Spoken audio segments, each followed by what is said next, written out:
کسل مندی سے آنکھیں کھولتے انابیہ کی نظر 7 کروٹ لیے شہیر کی جانب اٹھی تو اس کے چہرے پہ شرمگی مسکراہٹ چھا گئی۔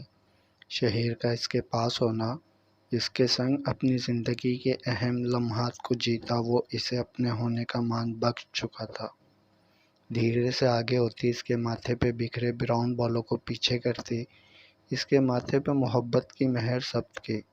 دل میں گدگدی سی ہوئی تو پلکیں جھکاتے پیچھے ہوئی اٹھی اور باتھ روم کا رخ کیا۔ اس کے جاتے ہی شہیر کی بھی آنکھ کھلی۔ وہ تو کب سے جاگ رہا تھا، بس یوں ہی لیٹا چھت کو ہی گھورے جا رہا تھا۔ اس نے اپنی زندگی کا آغاز دل سے اپنی بیوی کے ساتھ کر لیا تھا، لیکن پھر بھی دل میں عجیب سی کسک اب بھی باقی تھی جو اسے چین نہیں لینے دے رہی تھی۔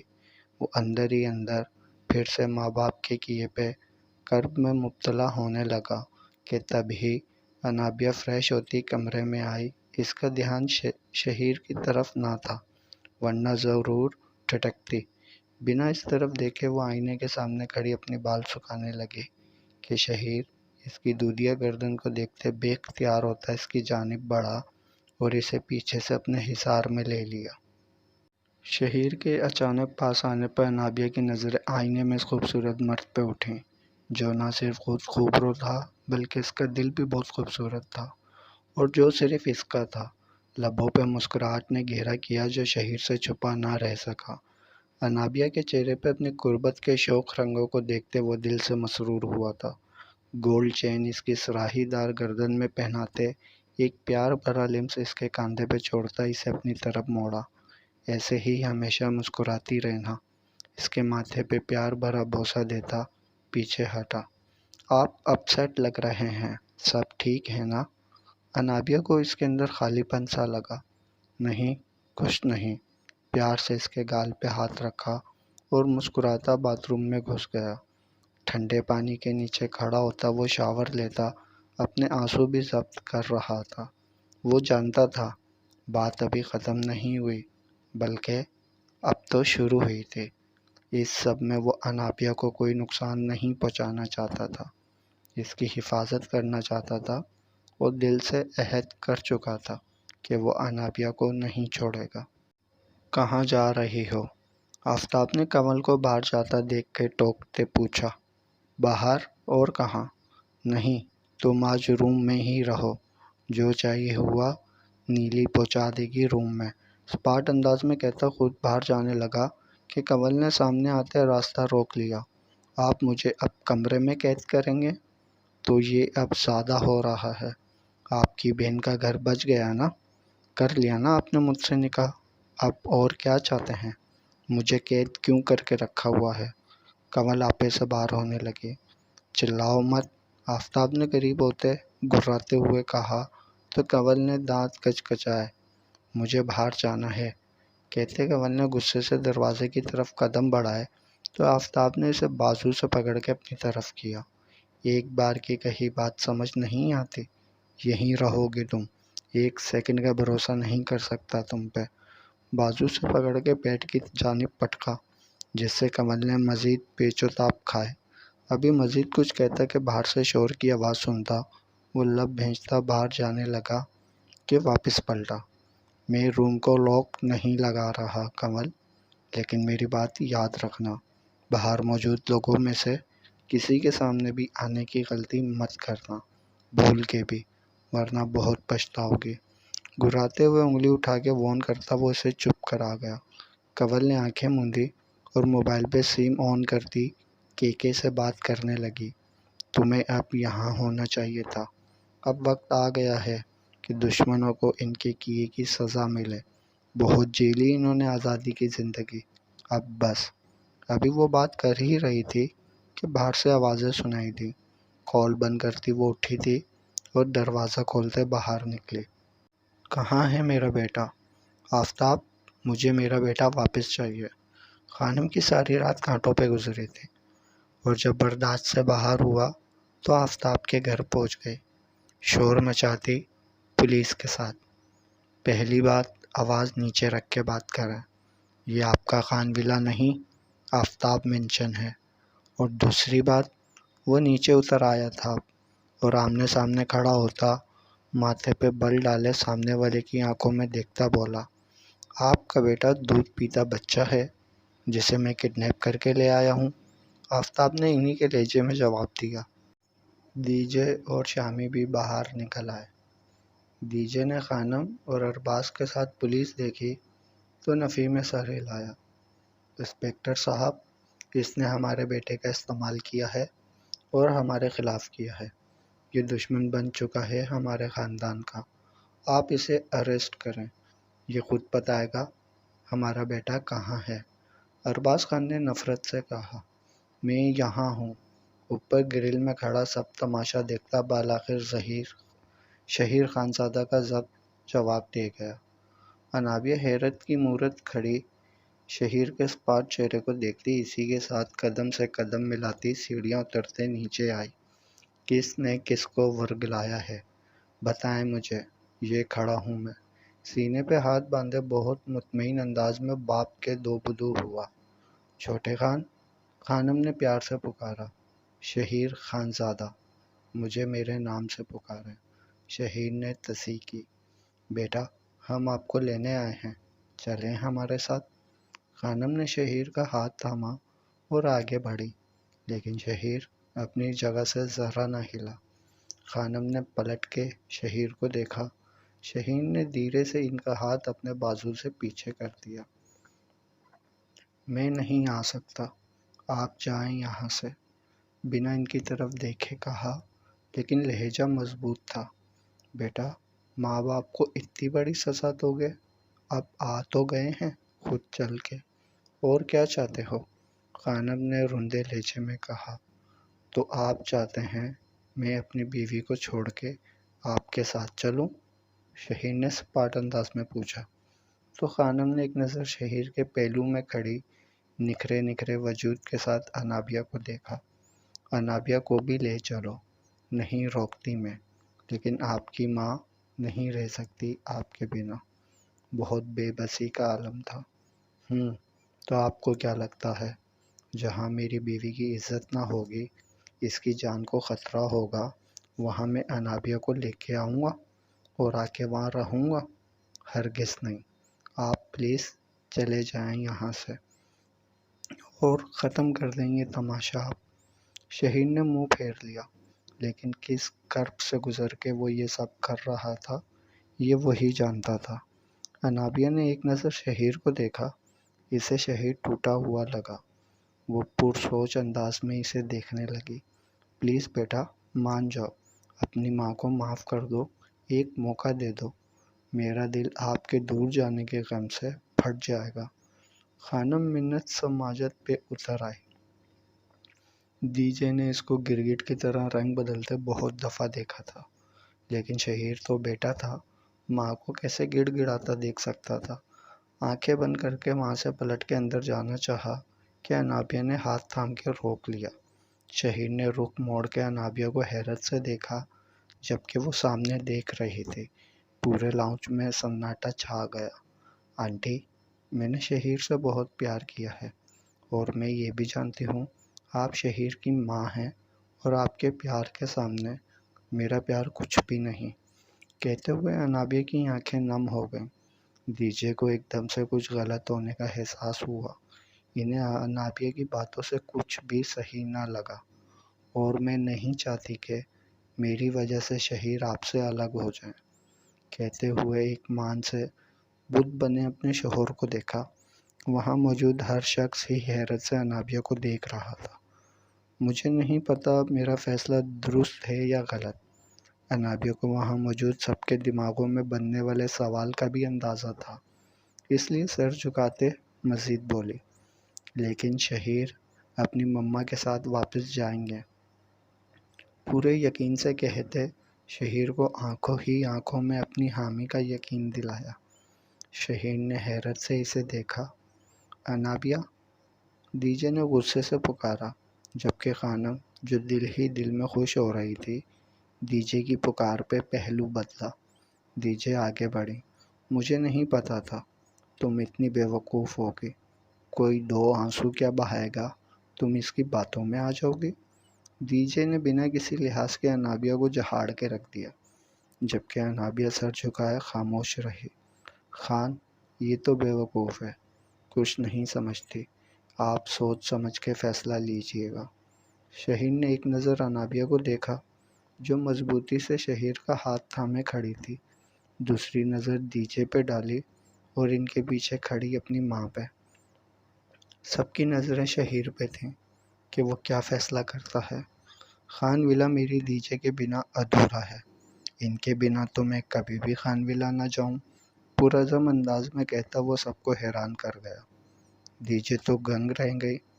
ہمیں دیجے کے خان ولا سے جانے سے کوئی اعتراض نہیں۔ خانم نے ایک نظر شوہر کو دیکھا اور فوراً سے بولے۔ شہیر کے چہرے پہ طنزیہ مسکراہٹ نے احاطہ کیا۔ آپ کے اعتراض سے کسی کو کوئی فرق نہیں پڑتا۔ آپ نے جس طرح دیجے کو خان ولا سے نکالا، یاد تو ہوگا آپ کو اچھی طرح۔ شہیر کی بات پہ خانم نے لب بھینچے، ایک بیٹا ان کو آج تکنی کا ناچ نچانے والا تھا۔ خانم نے آگے بڑھتے دیجے کے ہاتھ تھامے اور آنکھوں میں آنسو بھر لیے۔ دیجے، شاید ہماری غلطیاں اور کوتاہیاں معافی کے لائق نہیں، لیکن پھر بھی آپ سے معافی مانگتے ہیں۔ آج جب خود پہ بیتی ہے تو احساس جاگا ہے۔ میں ایک دن نہ رہ سکی اپنے بچے کے بنا، آپ نے اتنی مدت گزار دی صرف ہماری ہٹ دھرمی کی وجہ سے، لیکن شاید سب سے زیادہ قصوروار میں ہی ہوں، جو آج میرے ساتھ بھی سب کچھ ویسا ہی ہو رہا ہے۔ پلیز معاف کر دیں اور خان ولا واپس چلیں۔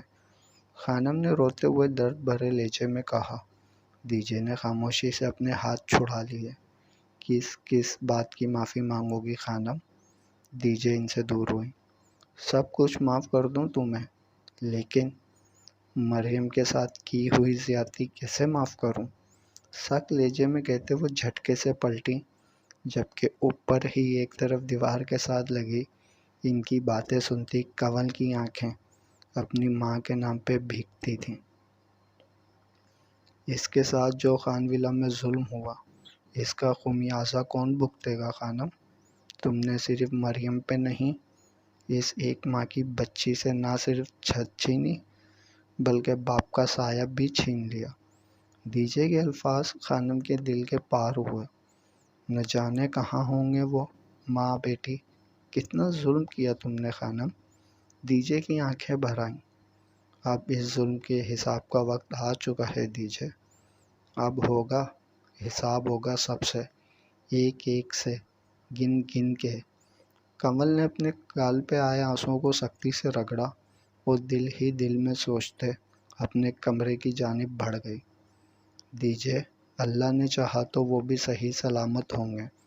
آپ ایک بار، پلیز ایک آخری بار موقع دے دیں، پھر کبھی آپ کو شکایت کا موقع نہیں دوں گے، وعدہ ہے میرا۔ خانم کو لفظوں سے کھیلنا اچھی طرح آتا تھا کہ اس وقت کیا چال چلنی ہے وہ اچھے سے جانتی تھی۔ میں شہیر اور انابیہ کو تو اجازت دے سکتی ہوں کہ وہ خان ولا جا کر رہیں، کیونکہ وہ ان کا ہی گھر ہے۔ دیجے نے مضبوط انداز میں شہیر کی جانب دیکھا۔ لیکن مجھ سے کوئی امید نہ رکھنا، اور منہ پھیر لیا۔ دیجے، میں آپ کے آگے ہاتھ جوڑتی ہوں، مجھے معاف کر دیں آج۔ خانم اپنی ساری اکڑ، ساری مغروری ایک طرف رکھتے آپ کے آگے ہاتھ جوڑتی ہے۔ پلیز لوٹ چلیں، آپ کے پاؤں۔ خانم دیجے کے پاؤں میں جھکنے لگی کہ دیجے نے ہاتھ بڑھا کے روک لیا۔ کیا کر رہی ہو؟ دیجے کا دل بھی پسیج گیا۔ آج انہوں نے پہلی بار خانم کو یوں ٹوٹتا دیکھا تھا۔ پلیز معاف کر دیں۔ خانم نے پھر سے روتے ہوئے ہاتھ جوڑے۔ ٹھیک ہے، معاف کیا، لیکن یاد رکھنا یہ آخری بار ہے۔ اب اگر تم نے کچھ بھی ایسا کیا جس سے میرے بچوں کو تکلیف پہنچی تو اپنے انجام کی ذمہ دار تم خود ہوگی۔ دیجے کے وان کرنے پہ خانم ان کے گلے لگ گئی۔ دیجے نے انہیں تھپکی دی۔ انابیہ کے چہرے پہ بھی مسکان سج گئی۔ خانم نے آگے بڑھ کے انابیہ کو گلے لگایا تو شہیر بھی ماں کے گلے جا لگا۔ ارباز خان نے انسپکٹر کو وہاں سے جانے کا اشارہ کیا۔ ان کی بیوی نے یہاں آ کے کایا ہی پلٹ کے رکھ دی تھی۔ گھر سے وہ کچھ اور پلان کر کے نکلے تھے، یہاں آ کے خانم نے پینترا ہی بدل لیا۔ وہ چپ ہی ہو کے رہ گئے، لیکن خانم کے اشارے پہ دیجے سے آگے ہو کر بے دلی انداز سے معافی ضرور مانگی۔ وہی بات، حکم ہو خانم کا، وہ کیسے ٹال سکتے تھے؟ سبھی خوشی و مسرت سے خان ولا کا رخ کر چکے تھے، جہاں ان کے لیے بہت بڑے سرپرائز تھے۔ ہر دن، ہر روز آفتاب ان کے جانے پہ راضی تو نہ تھا، لیکن دیجے کے فیصلے پہ کوئی اختلاف نہ کر سکا۔ نیلی کو کنول کے لیے ناشتہ لے جانے کا کہتا، وہ خود ہاسپٹل کا رخ کر چکا تھا، جہاں شیر خان کو اب وارڈ میں شفٹ کر دیا گیا تھا۔ ان سے ملتا وہ کاظم سے ساری انفارمیشن لے رہا تھا۔ وہ آپ سے ملنا چاہتے ہیں، کاظم نے دھیرے سے کہا۔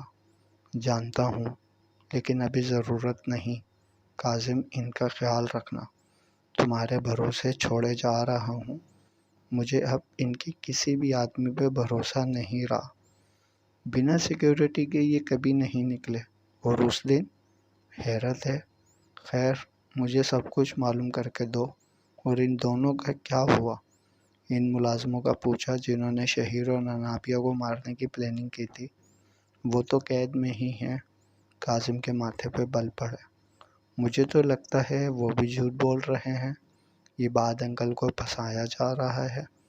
خیر، ابھی میں نکلتا ہوں، میری ایک ضروری میٹنگ ہے آج، تو فون پہ بات ہوگی۔ آفتاب وہاں سے دل میں باپ سے ملنے کی حسرت لیے نکلتا آفس کی جانب جانے والی روڈ پہ گاڑی ڈال دی۔ وہ جانتا تھا شیر خان کا اس وقت جو حال تھا، وہ ان کی ایموشنل بلیک میلنگ میں بھی آ سکتا تھا، اور یہی تو آفتاب نہیں چاہتا تھا۔ پورے خان ولا کو پھر سے دلہن کی طرح سجایا گیا، سب کا بھرپور استقبال کیا گیا۔ سب کچھ ایک دم سے بدل گیا۔ دیجے، شہیر اور انابیہ کا خان ولا لوٹ کے آنا ایک خوش آئند بات تو تھی، وہیں سامیہ پھوپھو صبر کا گھوٹ بھر کے رہ گئی تھیں۔ استقبال کے لیے نہ وہ آئیں، نہ ان کی کوئی بیٹی۔ اپنی بہن خانم سے بھی وہ ناراض تھی ان کے اس فیصلے کی وجہ سے، لیکن خانم نے بھی کوئی توجہ نہ دی۔ ان کے لیے سب سے اہم شہیر خانزادہ تھا، اور اس کا واپس آنا ان کی جیت تھی۔ باقی سب ثانوی تھے، ان کو کیسے ہٹانا تھا، خانم نے سب سوچ رکھا تھا۔ انابیہ کی اپنے گھر والوں سے فون پہ بات ہو گئی تھی، شامی کے ذریعے۔ وہ انابیہ سے خفا تھا، لیکن دیجے کہ ان کے ساتھ ہونے پہ مطمئن تھا، اور واپس لاہور کی فلائٹ لے چکا تھا۔ اچھا ہوا تم آ گئیں کراچی، مجھ سے ملو اب جلدی۔ میں نے ایڈریس سینڈ کیا ہے، لیکن یاد رکھنا یہاں پہنچنا بہت مشکل ہے۔ اس ہٹلر نے مجھے قید کیا ہوا ہے۔ فون پہ بات کرتی وہ کیکے سے مسلسل رابطے میں تھی۔ ڈونٹ یو وری ڈیئر، کیکے پہنچ گئی ہے، اب تمہاری ساری مشکلیں ختم سمجھو۔ کیکے نے ایئرپورٹ سے ہوٹل کا رخ کیا، جہاں وہ ہمیشہ قیام کیا کرتی تھی۔ فون بند کیا تھا۔ کنول نے ایڈریس سینڈ کر دیا۔ ڈیئر جانی، آج رات ملاقات کے لیے تیار رہنا۔ سی یو سون، خود کلامی سے کہتی وہ ایئرپورٹ سے باہر نکلی۔ بیٹا، آپ نے یہ بات مجھ سے بھی چھپائی؟ تبسم کے بلانے پہ آفتاب سارے کام چھوڑتا ان تک پہنچا تھا۔ شہیر وغیرہ کے ساتھ وہ نہ آیا تھا، لیکن اب ماں کے بلانے پہ فوراً پہنچا تھا۔ انہوں نے گلہ کیا کہ اس نے خان ولا چھوڑ دیا آنا، تو آفتاب نے ان کو اپنے نکاح کے بارے میں بتا ہی دیا۔ امی جان، بس کچھ حالات نے ہی ایسا مجبور کیا کہ اچانک فیصلہ لینا پڑ گیا۔ آفتاب کا سر جھکا۔ تبسم خان نے گہرا سانس خارج کیا۔ کہاں رکھا ہے ہماری بہو کو؟ تبسم خان کے پیار سے پوچھنے پہ آفتاب نے حیرت سے انہیں دیکھا۔ امی جان، آپ مجھ سے ناراض نہیں؟ آفتاب کو ایک بوجھ دل سے سرکتا ہوا محسوس ہوا۔ میں کیوں ناراض ہونے لگی بھلا؟ میرے لیے تو یہ خوشی کی بات ہے کہ میرا بیٹا نکاح کے بندھن میں بندھ گیا، ورنہ جس طرح کا آپ کا ایٹیٹیوڈ تھا، مجھے تو دور دور تک آپ کی شادی کے آثار نظر نہیں آ رہے تھے۔ تبسم کی بات پہ آفتاب سر جھٹکتا مسکرایا۔ اچانک سے کنول کا خیال آ گیا۔ اب سے تم ہمیشہ کے لیے قید ہو جاؤ گی Mrs Kanwal. Aftab am just coming دل ہی دل میں کنول سے مخاطب ہوا۔ میں چاہتی ہوں آپ ہماری بہو کو خان ویلا لے کے آئیں۔ جس طرح شہیر اپنی بیوی کو لے کے آئے ہیں آپ بھی لے کے آئیں۔ بہت مان سے آفتاب کے گال پہ ہاتھ پھیرتے کہا۔ انہیں اپنا یہ ہینڈسم اور تھوڑا نیک چڑھا بیٹا دل و جان سے عزیز تھا، جس کے لیے انہوں نے بہت قربانی دی تھی۔ آفتاب میں ہی وہ اپنی زندگی جیتی تھی۔ بہت جلد لے آؤں گا۔ کنول کے ذکر پہ آفتاب کی ایک ہارٹ بیٹ مس ہوئی۔ آج صبح ہی سے اچھا خاصا ڈانٹ کے آیا تھا۔ وہ ناراض بھی تھی کیونکہ وہ دن میں 3 سے 4 میسیجز کیا کرتی اور 5 سے 10 بار کال، جسے آج تک آفتاب نے اگنور ہی کیا یا غصے سے ہی بات کی۔ لیکن آج نہ ہی کوئی میسیج آیا نہ ہی کوئی کال، جس کا مطلب تھا وہ سخت ناراض تھی۔ وہ کافی دیر تبسم بیگم کے پاس رہا۔ اس کے بعد شہیر کے ساتھ اس نے وقت گزارا۔ انابیہ دیجے اور شہیر سے پورے خان ویلا میں رونق سی ہو گئی تھی، جبکہ خانم شہیر کو دیکھ دیکھ جی رہی تھی، اور آج رات انہوں نے کھانے پہ اچھا خاصا اہتمام کیا تھا۔ ان کے دل میں کیا چل رہا تھا اس بار کوئی نہیں جانتا تھا، نہ ان کی بہن نہ ان کے شوہر۔ لیکن اب کی بار وہ بہت بڑی چال چلنے والی تھی، وہی چال جس سے انہوں نے مریم کو بے گھر کیا تھا۔ اب وہ انابیہ کے لیے بھی وہی کچھ پلان کر رہی تھی کہ شہیر خود انابیہ کو اپنی زندگی سے نکال پھینکے۔ کنول کی ارسل سے بات ہوئی تھی۔ بلال اس سے ملنے کی ضد کر رہا تھا اور یہاں کنول بے چین ہو گئی تھی۔ رات کے 10 بجنے والے تھے۔ آفتاب کے آنے کا ابھی تک کوئی نام و نشان تک نہ تھا، اور کنول بار بار گھڑی دیکھتے کیکے کا انتظار کر رہی تھی۔ جتنی سخت یہاں سیکورٹی تھی، کنول کو ڈر تھا کہ وہ پکڑی نہ جائے، جبکہ چھپ کے آنا اور چھپ کے جانا اس کے بائیں ہاتھ کا کام تھا۔ تبھی کھڑکی پہ ہلکی سی دستک ہوئی۔ کنول نے آگے بڑھ کے فوراً کھڑکی کھولی۔ کیکے جھٹ سے اندر داخل ہوئے اور دونوں ایک دوسرے کے گلے لگے۔ جانتی ہو کتنا مس کیا میں نے تمہیں؟ کنول کا لہجہ رند گیا۔ اچھا، ویسے اتنے خوبصورت بنگلے میں بیٹھی ہو اور یہ شور ہیں تمہارے؟ سامنے دیوار پہ بڑی سی ایک تصویر آفتاب کی آویزاں تھی، جسے ایک بار دیکھنے والا محصور ہو جاتا تھا۔ کیکے کا دل اسے دیکھ کر الگ ہی تان پہ دھڑکا۔ ہاں، یہی ہے ہٹلر۔ وقت آنے پہ اس سے بھی حساب بے باک کروں گی، لیکن ابھی مجھے بلال سے ملنا ہے۔ بس آج رات کی بات ہے، میں بلال سے مل کے جلدی آ جاؤں گی۔ اب تم آ گئی ہو تو تھوڑا سکون سا آ گیا ہے۔ ایک بار پھر سے کیکے کے گلے لگتی کنول بے حد خوش تھی، جو آفتاب کی تصویر کے پاس کھڑے بہت ہی انہماک سے اسے تصویر سے ہی نہار رہی تھی۔ اس کی ناک کی نتھلی چمک رہی تھی، وہی چمک اس کی آنکھوں میں بھی تھی۔ ایک رات کیا، جتنی چاہیں رہتے تمہارے لیے یہاں گزار سکتی ہوں، ایک جبس کے عالم میں کہتی وہ کنول کی جانب مڑی۔ بس تم میرا آج یہ کام کر دینا، یہ پیکٹ ڈیلیور کرنا ہے لازمی، ورنہ مشکل ہو جائے گی۔ باقی ساتھ تم اپنا کام نمٹا لینا اور میں اپنا، مطلب یہاں رک جاؤں گی تمہاری جگہ۔ فوراً تصحیح کی۔ کنول نے کبرٹ سے ایک ڈریس نکال کے کیکے کو تھمایا۔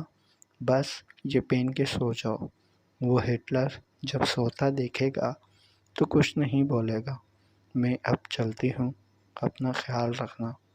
کنول نے اس کے گال پہ پیار دیا، اور جس راستے کیکے اندر آئی تھی اسی راستے آرام سے وہ رات کے وقت باہر نکل گئی، اس بات سے انجان کہ وہ کتنی مشکل میں خود کو ڈال چکی تھی۔ جبکہ اس کے جانے کے بعد ایک گہرا تبسم کیکے کے چہرے پہ آیا تھا۔ آئینے کے سامنے کھڑی ہوتی، اپنی ناک سے نتھلی کو اتارتی، وہ ایک دل فریب انداز سے مسکرائی۔ اتنا حسین اور خوبصورت شوہر مل کیسے گیا اس کمل کو؟ یہ تو میرا نصیب ہونا چاہیے، اور آج خود اپنے ہاتھوں اسے میرے نصیب میں لکھ گئی ہے یہ بیوقوف۔ کمل کا دیا سوٹ واپس کبڑ میں رکھا اور وہاں سے ایک خوبصورت لال رنگ کی ساڑی نکال کے باتھ روم میں گھسی۔ آج وہ بہت خوش پلان کر کے بیٹھی تھی۔ بلال سے ملنے سے پہلے کیکی کے بتائے ہوئے ایڈریس پہ پہنچی۔ اس نے پیکٹ ڈیلیور کرنے کا سوچا۔ وہ نہیں جانتی تھی اس پیکٹ میں کیا ہے، لیکن اسے یہ کرنا تھا۔ رات کے 10 بج چکے تھے اور وہ سنسان جگہ تھی بالکل۔ ایک پل کو کمل کا دل کیا واپس مڑ جائے۔ نہ جانے کیسے لوگ ہیں اور کیسا کام جو رات کے اندھیرے میں ہی ہوتا ہے۔ یہی سوچتے اس نے واپسی کے لیے قدم بڑھائے کہ ایک بائک اس کے پاس آ کے رکی۔ پیکٹ۔ بائک پہ 2 لڑکے تھے۔ ان میں سے ایک نے کمل کے آگے ہاتھ بڑھایا۔ کمل نے پیکٹ اس کی جانب بڑھایا۔ اس لڑکے نے پیکٹ کھولا اور اس میں سے سفید رنگ کا پاؤڈر دیکھ کے کمل کے ماتھے پہ بل پڑے۔ یہ تو کم ہے۔ اس میں سے ایک نے گھوری سے کمل کو نوازا۔ مجھے نہیں پتا، کمل نے کہتے وہاں سے جانا چاہا کہ اس لڑکے نے کمل کو کلائی سے پکڑ کے روکا۔ رک، کہاں جاتی ہے؟ مال پورا کر کے دے یہاں، وہ خونخوار لہجے میں بولا۔ کون سا مال؟ اور یہ کس انداز سے بات کر رہے ہو؟ ہاتھ چھوڑو میرا، کمل نے کہتے غصے سے کلائی چھڑائی۔ یہ ایسے نہیں مانے گی، دوسرے نے پہلے والے کو اشارہ کیا۔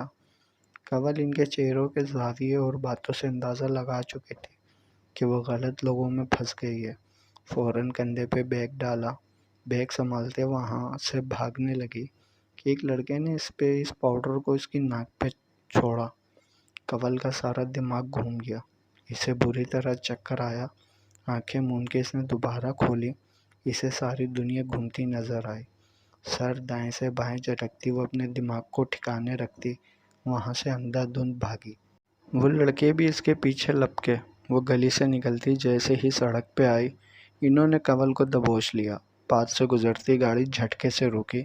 اسی گاڑی کے بونٹ پہ اس لڑکے نے کمل کو دھکا دیا۔ کمل کا منہ گاڑی کے بونٹ سے جا ٹکرایا۔ اس کی حواس مزید سلب ہو گئے۔ ناک سے خون کی ایک بوند نکلی، لیکن اسے بس خود کو بچانا تھا۔ اس کے حواس آہستہ آہستہ کام کرنا چھوڑ رہے تھے۔ وہ اپنے آپ کو بے بس محسوس کر رہی تھی۔ دماغ کے کسی کونے میں آفتاب کا چہرہ لہرایا۔ میری اجازت کے بنا گھر سے باہر مت نکلنا، ورنہ انجام کی خود ذمہ دار تم ہوگے۔ آفتاب کے کہے الفاظ اس کی سماعت سے ٹکرائے۔ کمل نے خود کو سنبھالنے کی ناکام کوشش کی۔ اس لڑکے نے کمل کو گاڑی کے بونٹ پہ لٹا ہی سیدھا کیا۔ کمل نے خود کو چھڑانے کے لیے ہاتھ پاؤں مارے، لیکن سب بے سود ثابت ہوا، اور تب اس کی ہمت جواب دے گئی جب اسے اپنی آستینیں پھٹتی محسوس ہوئیں۔ یا اللہ! بے اختیار اونچی آواز میں اپنے اللہ کو پکارا۔ کہاں ہے؟ دے مجھے۔ ایک لڑکے نے وہ پیکٹ کھولتے سارا پاؤڈر کمل کے منہ کو دبوچے زبردستی اس کے منہ میں ڈالنا چاہا کہ جاری ہے۔ بقیہ اگلے پارٹ میں۔ چینل سبسکرائب کر لیں اور ویڈیو ضرور لائک کریں۔